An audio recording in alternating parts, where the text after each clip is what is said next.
আসসালামু আলাইকুম। জসিন্তা জিনিয়া স্বাগত জানাচ্ছি এনটিভির সন্ধ্যার খবরে। ক্রাউন সিমেন্ট শিরোনাম দেখছিলেন, এবার পুরো খবর। এলজিইডির ১৯০০ কোটি টাকার Bangladesh sustainable recovery emergency and response বা বি স্ট্রং প্রকল্পে যন্ত্রাংশ কেনাকাটায় অস্বাভাবিক দাম নির্ধারণের প্রমাণ পেয়েছে দুদক। 4টি ল্যাপটপ কিনতে ১১ লাখ টাকা, প্রতিটি মোটরসাইকেল ২.৫ লাখ টাকা সহ প্রতিটি যন্ত্রাংশ কেনাকাটায় বেশি দাম ধরা হয় প্রাথমিক প্রকল্পে। আজ ঢাকায় স্থানীয় সরকার অধিদপ্তরের প্রধান কার্যালয় সহ সারা দেশে ৩৬টি জেলা উপজেলা কার্যালয়ে অভিযান চালিয়ে এমন সব অসঙ্গতি খুঁজে পেয়েছে দুদক। ইফতেখার রেজা রিপোর্ট। মঙ্গলবার রাজধানীর আগারগাঁওয়ে অবস্থিত স্থানীয় সরকার প্রকৌশল অধিদপ্তরের প্রধান কার্যালয়ে অভিযান চালায় দুদকের এনফোর্সমেন্ট টিম। ২০২৪ সালের বন্যা পরবর্তী পরিস্থিতি মোকাবেলায় চট্টগ্রাম বিভাগের ৬ জেলা ফেনী, নোয়াখালী, কুমিল্লা, লক্ষ্মীপুর, চট্টগ্রাম ও ব্রাহ্মণবাড়িয়ার জন্য বরাদ্দকৃত ১৯০৯ কোটি টাকার এই প্রকল্প বাস্তবায়নের আগেই এর নানা খাতে অস্বাভাবিক ব্যয়ের তথ্য হাতে পায় দুদক। এদিকে দুদকের অভিযানের সংবাদ সংগ্রহে গণমাধ্যম কর্মীদের কার্যালয়ে প্রবেশে বাধা দিয়েছেন এলজিইডির কর্মকর্তারা। এলজিইডিকে আমরা রিকোয়েস্ট করেছি যে ওনারা আগে অ্যালাউ করেন। প্রথমে বলতেছে নিচে অনেক মানুষ, 5 জন সাংবাদিক প্লাস 5 জন ক্যামেরাম্যান, টোটাল 10 জন।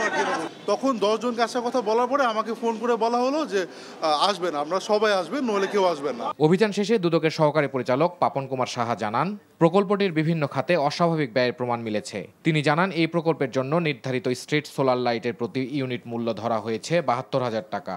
পূর্ণাঙ্গ ডিপিপি প্রস্তাব পুরোটা চেক করার সময় পাইনি, আমরা এগুলা যাচাই বাছাই করে দেখব।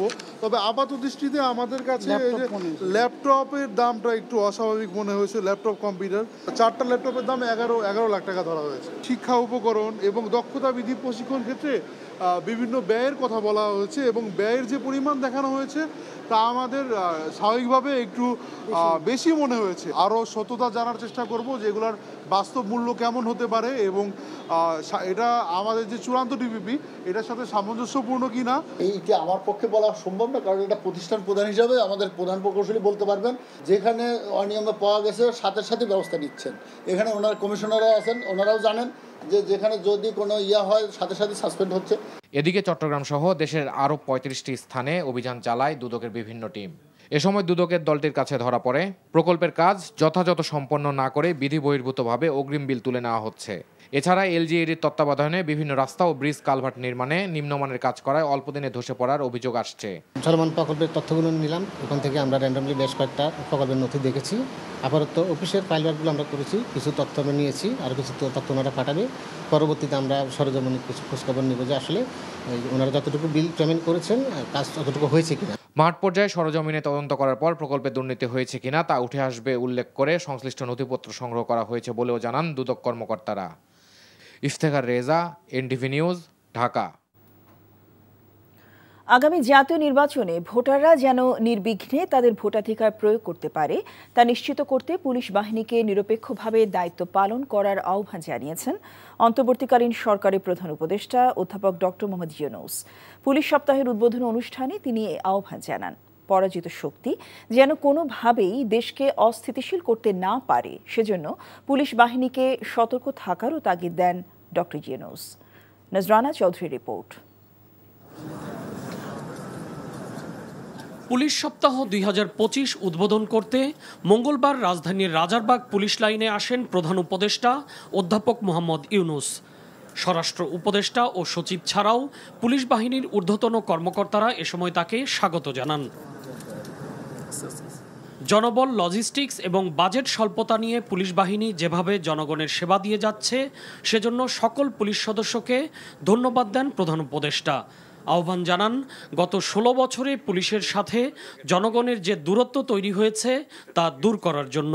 পুলিশ বাহিনীর সামনে নানা সীমাবদ্ধতা ও চ্যালেঞ্জ রয়েছে। অপ্রতুল জনবল, লজিস্টিক্স, অপর্যাপ্ত বাজেট ইত্যাদি।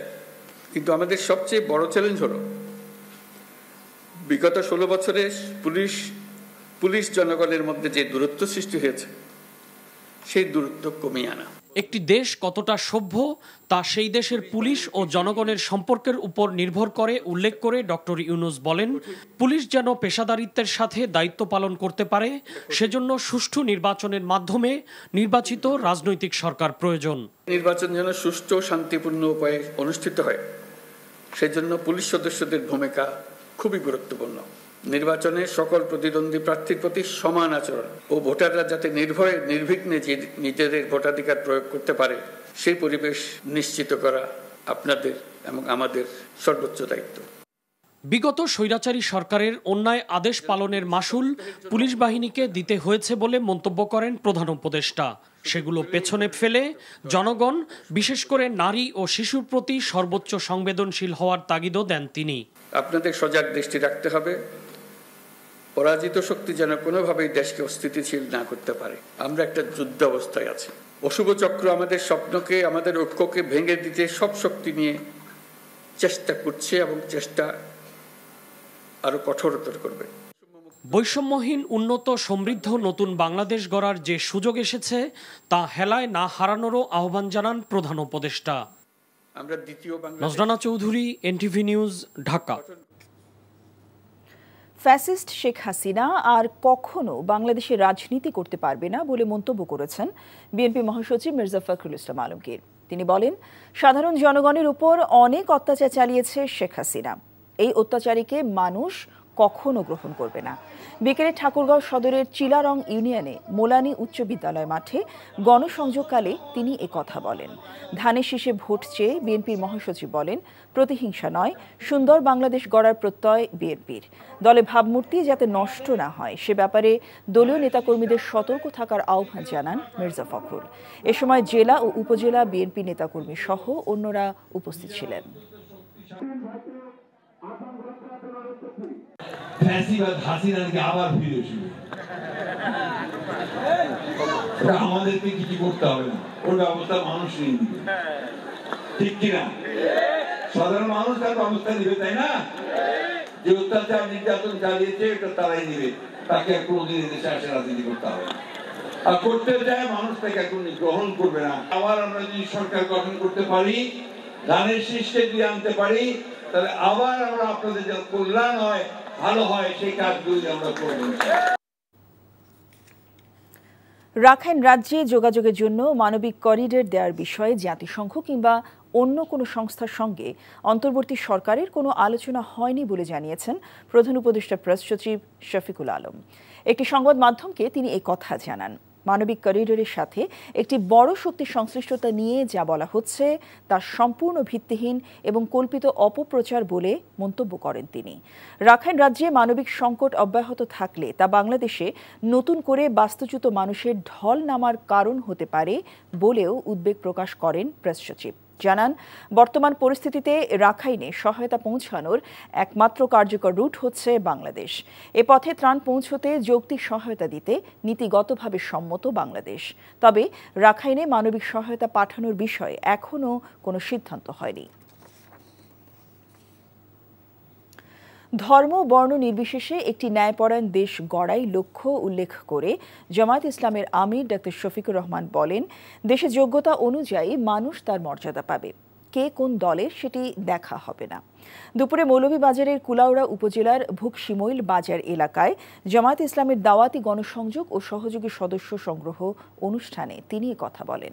জামায়াতের আমির বলেন, আগে পরীক্ষায় ভালো ফলাফল করলে দেখার জন্য মানুষ বাড়িতে যেত, এখন কিছু ছাত্র দেখলে মানুষ এড়িয়ে যেতে চায়।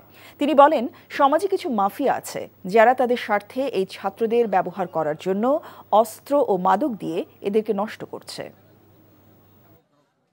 এমন একটা দেশ গড়তাম চাই যে দেশে মানুষ মর্যাদা পাইব তার গুণাগুণের ভিত্তিতে, তার কোয়ালিটি দেখিয়ে তার সমাজ তার যথাযথ জায়গায় সম্মান করতে বাধ্য। সে কোন ধর্মের এটা বড় কথা নয়, এমনকি সে কোন দলের এটা বড় কথা। প্রবাসীদের ভোটাধিকার নিয়ে 15 মের মধ্যে রাজনৈতিক দলগুলোকে মতামত জানানোর আহ্বান জানিয়েছে নির্বাচন কমিশন। আর সীমিত পরিসরে হলেও প্রবাসী ভোটারদের ভোটের আওতায় আনতে কমিশন কাজ করছে বলে জানিয়েছেন প্রধান নির্বাচন কমিশনার AMM নাসির উদ্দিন। সকালে নির্বাচন ভবনে অডিটোরিয়ামে প্রবাসী ভোটিং সিস্টেম উন্নয়ন বিষয়ক সেমিনারে এসব কথা বলেন তিনি। সেমিনারে রাজনৈতিক নেতারা বলেন, পালিয়ে যাওয়া কেউ কিংবা অপরাধীরা যেন প্রবাসী ভোটিংয়ের সুযোগ না পায় তা নিশ্চিত করতে হবে। রিপোর্টে আরও জানাচ্ছেন ফাহাদ মোহাম্মদ। নির্বাচন কমিশন আয়োজিত প্রবাসী ভোটিং সিস্টেম উন্নয়ন শীর্ষক সেমিনারে নির্বাচন ভবনের অডিটোরিয়ামে যোগ দেন সিইসি সহ নির্বাচন কমিশনাররা। সেমিনারে অংশ নেন বিভিন্ন রাজনৈতিক দলের নেতা, শিক্ষক সহ বিশিষ্টজনেরা। এ সময় সিইসি বলেন, প্রবাসীদের ভোট নিশ্চিত করা কমিশনের জাতির কাছে ওয়াদা। দেশ বিদেশ থেকে আমাদের এক্সপার্টরা যখন আমার সাথে দেখা করেন বা কোনো কল করেন, ওনারা সবসময় একটা দাবি জানান যে আমাদের একটা ভোটের ব্যবস্থা করেন। পৃথিবীর বিভিন্ন দেশে এটা আমরাও কান্ট্রি ভোটিং আছে, অনেক দেশে আবার শুরু করে দেখ রোল ব্যাক পারে নাই নানা রকম সমস্যা। ইভেন আমাদের পাশের দেশ ইন্ডিয়া এখনো ইউনিভার্সালি চালু করতে পারেনি। অনেক দেশ চালু করেছে, অনেক দেশ চালু করতে পারে নাই, বাট আমরা চালু করতে চাই অ্যাটলিস্ট সীমিত পরিসরে। আমরা চাই যে নেক্সট ইলেকশনে শুরুটা অন্তত হোক। রাজনৈতিক নেতারা বলেন, প্রবাসীদের ভোটিং পদ্ধতির সুযোগ যেন প্রকৃত প্রবাসীরাই পায় তা নিশ্চিত করতে হবে। এই প্রক্রিয়াটা যাতে পালিয়ে যাওয়া আওয়ামী লীগের কর্মী এবং নেতাদের রিহ্যাবিলিটেশনের প্রজেক্ট হিসেবে কাজ না করে যারা প্রবাসীরা আছেন তারা সবাই তাদের ভোটাধিকার প্রয়োগ করতে পারেন। এক্ষেত্রে জন্য পাইলট করে অল্প কিছু মানুষের ক্ষেত্রে ভোটাধিকারের সুযোগ দেয়া, অন্য মানুষকে ভোটাধিকার প্রয়োগ করার ওই সুবিধা থেকে বাইরে রাখা, এটা যেন না হয়। প্রবাসীদের জন্য প্রস্তাবিত 3টি ভোটিং পদ্ধতির মধ্যে কেউ কেউ প্রক্সি ভোটিংকে সমর্থন করেন, কারো মত রয়েছে অনলাইনের দিকে। আমার কাছে মনে হয়েছে যে তারা প্রক্সি সিস্টেমটা অ্যাপ্লাই করতে চায়, এবং আমাদের কাছেও মনে হয়েছে যে এই সিস্টেমটাই এই মুহূর্তে কার্যকরী। এই সিস্টেমটা যদি অ্যাপ্লাই করা যায় তাহলে মোটামুটি রিলায়েবিলিটি থাকবে। আমরা অনলাইনটাকে রিকমেন্ড করেছি এই শর্তে, এটা পাইলটিং, আর অন্য দুইটা পরীক্ষা নিরীক্ষা করে আমরা মতামত দিব বলে। টেকনিক্যাল যেটা একদম সাউন্ড একটা মেশিন, এইমাত্র আপনি শুরু করলেন, এটার মধ্যে ইরোধ থাকতে পারে। তো আমরা বলেছি যে সমস্যা থাকতে পারে, কিন্তু প্রবাসীদের এই ভোটের অধিকারটা এটা চালু করে দেওয়া দরকার। সবচেয়ে আধুনিক, সাশ্রয়ী, সহজলভ্য পদ্ধতি বাস্তবায়ন করে প্রবাসীদের ভোট দেওয়ার সুযোগ দিতে দাবি জানানো হয়। যেই প্রস্তাবটা সবচেয়ে কার্যকর হবে, গ্রহণযোগ্য হবে, আধুনিক হবে, বাস্তবায়নযোগ্য হবে এবং সবচেয়ে সাশ্রয়ী হবে। কারণ আমরা খুব অর্থবান জাতি না, আমাদের মানুষের কল্যাণের জন্য অনেক কিছু করা আমাদের বাকি। কারণ এক্স যাকে নমিনেশন দিল ওয়াইকে, ওয়াই তার এক্সের পছন্দ মোতাবেক ভোট নাও দিতে পারে। সেই ক্ষেত্রে একটা প্রশ্ন থেকে যায়, এটার মীমাংসা কিভাবে হবে, এটার একটা পদ্ধতি আমাদের আবিষ্কার করতে হবে। আমরা এটাকে টোটাল বাদ দিতেও বলি নাই, গ্রহণ করতেও বলি নাই, এর ব্যাপারে ডিসকাশন করে আমরা আমাদের মতামত দিব। দলীয় ফোরামে আলোচনা করে প্রবাসীদের ভোটাধিকার বাস্তবায়নের বিষয়ে সিদ্ধান্ত জানানো হবে বলেও জানান রাজনৈতিক নেতারা। Fahad Mohammad, NTV news, Dhaka. জাতীয় ঐক্যমত্য কমিশনে যেহেতু কোনো রাজনৈতিক অভিলাষ নেই, তাই মে-জুনের মধ্যে তারা রাজনৈতিক ঐক্যমত্যে পৌঁছবে বলে আশা প্রকাশ করেছেন বিপ্লবী ওয়ার্কার্স পার্টির সাধারণ সম্পাদক সাইফুল হক। জাতীয় ঐক্যমত্য কমিশনের সাথে বৈঠকের সূচনা বক্তব্যে তিনি এমন আশা প্রকাশ করেন। সকালে জাতীয় সংসদ ভবনে এলডি হলে কমিশন কার্যালয়ে এই বৈঠক হয়। ফ্যাসিস্ট সরকারের বিরুদ্ধে রাজপথের সংগ্রামে রাজনৈতিক দলগুলোর অবদানের কথা উল্লেখ করে কমিশনের সহ সভাপতি অধ্যাপক আলী রিয়াজ বলেন, তারা এমন সনদ তৈরি করতে চান যাতে কেউ আর ক্ষমতায় গিয়ে স্বৈরাচারী হয়ে উঠতে না পারে। ওয়ার্কার্স পার্টির সাধারণ সম্পাদক অবাধ, সুষ্ঠু এবং নিরপেক্ষ নির্বাচন আয়োজনকে প্রধান লক্ষ্য ধরে কাজ এগিয়ে নেওয়ার উপর গুরুত্ব আরোপ করেন।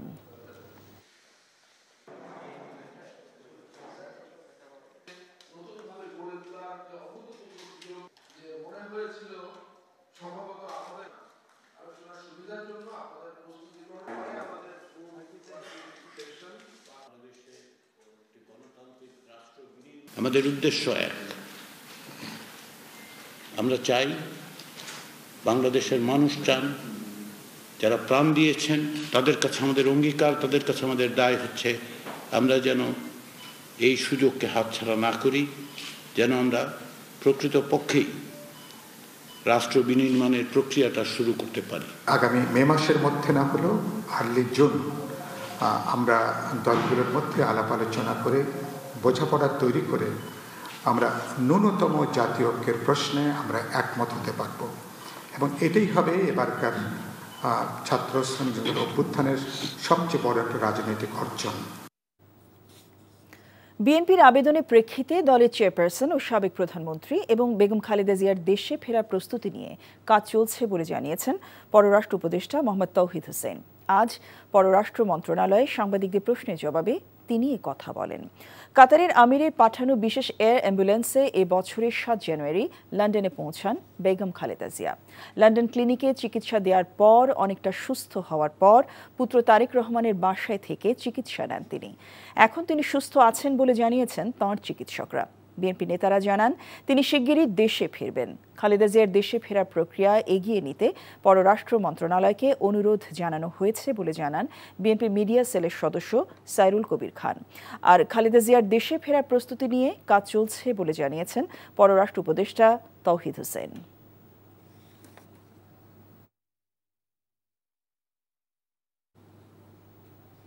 সাবেক প্রধান বিচারপতি এবিএম খায়রুল হকের গ্রেফতারের দাবিতে বিক্ষোভ সমাবেশ করেছে জাতীয়তাবাদী আইনজীবী ফোরাম। দুপুরে সুপ্রিম কোর্ট প্রাঙ্গণে মানববন্ধন ও বিক্ষোভ সমাবেশ করেন তারা।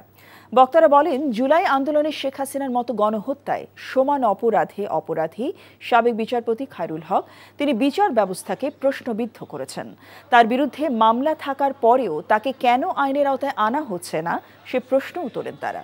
তাকে অবিলম্বে গ্রেফতার করে সুষ্ঠু বিচারের দাবি জানানো হয়। তা না হলে আরও কঠোর কর্মসূচি পালনের হুঁশিয়ারি দেন তারা। আগামী বুধবার সুপ্রিম কোর্টের সামনের প্রধান ফটকে খায়রুল হককে গ্রেফতারের দাবিতে মানববন্ধন ও বিক্ষোভ সমাবেশ পালনের ঘোষণা দেয়া হয়। এবিএম খায়রুল হক যিনি আইনের শাসন ধ্বংস করে দিয়েছে, যিনি বিচার বিভাগকে ধ্বংস করে দিয়েছে, তার বেলায় কোনো কথা এখনো তার মুখে শুনি না। আইনজীবী সমাজ স্বৈরাচার হাসিনা পতনের দাবিতে যেভাবে দাঁড়াতাম সেইভাবে আমরা দাঁড়াবো কি জন্য? খায়রুল হককে গ্রেফতার এবং অন্যান্য বিচারকের নামে যারা অবিচার করেছেন তাদের অপসারণের দাবিতে। জুলাই আগস্ট গণ অভ্যুত্থানে হত্যা চেষ্টার অভিযোগে দায়ের করা একটি মামলায় ক্ষমতাচ্যুত প্রধানমন্ত্রী শেখ হাসিনার সঙ্গে আসামি করা হয়েছে ঢাকায় সিনেমার নায়িকা নুসরত ফারিয়া, অপু বিশ্বাস, নিপুণ আক্তার, আসনা হাবিব ভাবনা, নায়ক জায়েদ খান সহ 17 অভিনয় শিল্পীকে। গত মার্চ মাসে ঢাকার মুখ্য মহানগর হাকিম আদালতে 283 জনকে আসামি করে মামলাটি দায়ের করেন এনামুল হক নামের এক ব্যক্তি। আদালতের নির্দেশে ভাটারা থানা আজ তা এজাহার হিসেবে লিপিবদ্ধ করার প্রক্রিয়া শুরু করে। পুলিশ জানায়, নথি এসেছে থানায়, সেটি লিপিবদ্ধ করার প্রক্রিয়া চলছে। মামলায় সুবর্ণা মোস্তফা, রোকেয়া প্রাচী, সোহানা সাবা, মেহের আফরোজ শাওন, জ্যোতিকা জ্যোতি, সাইমন সাদিক, আজিজুল হাকিমেরও নাম রয়েছে। স্বৈরাচার শেখ হাসিনার মেয়ে সাইমা ওয়াজেদ পুতুলের গুলশানের একটি ফ্ল্যাট জব্দ করে রিসিভার নিয়োগের নির্দেশ দিয়েছে আদালত। আজ দুদকের আবেদনে ঢাকা মহানগর জ্যেষ্ঠ বিশেষ জজ জাকির হোসেন গালিব এই আদেশ দেন। দুদকের আবেদনে বলা হয়, গুলশানে 57 লাখ টাকার ফ্ল্যাটটি পুতুল হাত বদলের চেষ্টা করছেন। মামলা নিষ্পত্তির আগে এ সম্পদ স্থানান্তর হলে অনুসন্ধানে ক্ষতির শঙ্কা রয়েছে। এদিকে দুপুরে সংবাদ সম্মেলনে পুতুল সহ হাসিনা পরিবার বা দুর্নীতির মামলায় পলাতক আসামিদের ব্যাপারে অনুসন্ধান কর্মকর্তা চাইলে রেড অ্যালার্ট জারির জন্য নোটিশ দিতে পারেন বলে জানায় দুদক। এ সময় জ্ঞাত আয় বহির্ভূত সম্পদ অর্জনের অভিযোগে সাবেক মুক্তিযুদ্ধ বিষয়ক মন্ত্রী আ.ক.ম মোজাম্মেল হকের নামে মামলা করা হয়েছে বলেও জানান দুদক মহাপরিচালক। এই আদালত যে রিসিভার নিয়োগের জন্য যাদেরকে দায়িত্ব দিবেন, এটা অনেক ক্ষেত্রে জেলা প্রশাসনকে দায়িত্ব দেওয়া হচ্ছে, কোনো ক্ষেত্রে পুলিশ প্রশাসনকে দেওয়া হচ্ছে। যেখানে আদালত প্রয়োজন মনে করছেন তাদেরকে ব্যবস্থাপনার দায়িত্ব তাদের ক্ষমতার অপব্যবহারপূর্বক অসাধু উপায়ে জ্ঞাত আয়ের উৎসের সাথে অসঙ্গতিপূর্ণ 10,34,00,000 টাকারও বেশি মূল্যের সম্পদ অর্জন পূর্বক ভোগ দখলে রাখা এবং তার নামেও 3টি ব্যাংক হিসাবের মাধ্যমে মোট 8,32,00,000 টাকারও বেশি অস্বাভাবিক এবং সন্দেহজনক লেনদেন করার অপরাধ অনুসন্ধানকালে প্রমাণিত হয়েছে।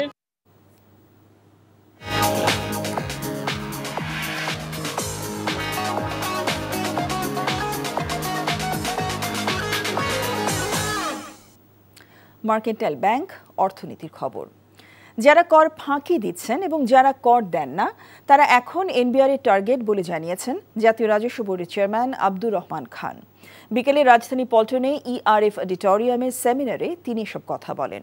এ সময় প্রত্যক্ষ করের পরিমাণ অনেক কম জানিয়ে এনবিআর চেয়ারম্যান বলেন, এটি সভ্য দেশের লক্ষ্য নয়। বলেন, সভ্য হতে হলে প্রত্যক্ষ কর আদায় বাড়াতে হবে।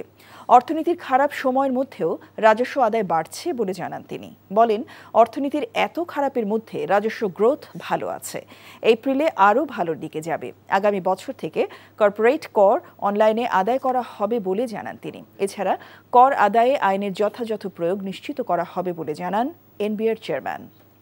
ট্যাক্স ফাঁকি দিয়েছেন এবং তাদেরকে আমরা মূলত বড় আকারে টার্গেট করেছি এবং যারা ট্যাক্স একেবারে দেন না অর্থাৎ নেটে নাই তাদেরকে আমরা টার্গেট করেছি। এই ডিজিটাইজেশনের যে সূচনাটা হয়েছে এটাকে আমরা আরো স্ট্রেংথেন করব। ফলে সাধারণ ট্যাক্স পেয়াররা যে কমপ্লেন করে যে ট্যাক্স দিতেই পারছি না, অনেক কঠিন নিয়মকানুন লাগবে না। এই ছিল সন্ধ্যার খবরে। এই খবরের ভিডিও সহ আপডেট জানতে ভিজিট করুন এনটিভি অনলাইন www.ntvbd.com। এছাড়াও এনটিভি জনপ্রিয় সব অনুষ্ঠান ও খবরের আপডেট জানতে ভিজিট করুন আমাদের ইউটিউব ভেরিফাইড ফেসবুক পেজ। রাত 10:30টায় রাতের খবর দেখার আমন্ত্রণ রইল। সবাইকে ধন্যবাদ।